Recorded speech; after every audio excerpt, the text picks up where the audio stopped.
সাপের লেজ নিয়ে কথা বলছি, কিন্তু মাথার কনসুলেট ঘেরাও করার মতো সাহস আমাদের হচ্ছে না। তাদের প্রতিনিধিকে ডেকে এনে জিজ্ঞাসাবাদ করার মতো সাহস আমাদের হচ্ছে না। আমরা ইসরায়েল নিয়ে তৎপর, কিন্তু আমেরিকার যে আগ্রাসী ভূমিকা, কে ইসরায়েলকে অর্থ দিয়েছে? কে ইসরায়েলকে অর্থ দিয়েছে, বোম দিয়েছে? কোন সভ্যতা ইসরায়েলকে দাঁড় করিয়েছে? কোন সভ্যতা ইসরায়েলকে অর্থ দিয়েছে, বোমা দিয়েছে, সাহায্য করেছে? আমরা ইসরায়েলের ব্যাপারে সোচ্চার হলেও কেন আমরা আমেরিকার ব্যাপারে সোচ্চার নই?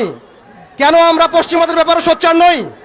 আমাদের উচিত হবে তাদের সকলের সাথে বন্ধুত্বপূর্ণ সম্পর্ক ছিন্ন করা। প্রত্যেকটা মুসলিম কান্ট্রি থেকে ইসরায়েলের সাথে যাবতীয় কূটনৈতিক তৎপরতাকে ছিন্ন করা। শুধু তাই নয়, আরেকটা বিষয় আছে, আমরা মৌলিক ইসরায়েল সম্পর্কে সচেতন। আমাদের বাড়ির পাশে নতুন একটা ইসরায়েলের জন্ম হয়েছে, এই ব্যাপারে আমরা সচেতন নই। আমরা দেখলাম তারাবির নামাজে মসজিদ ভাঙা হলো।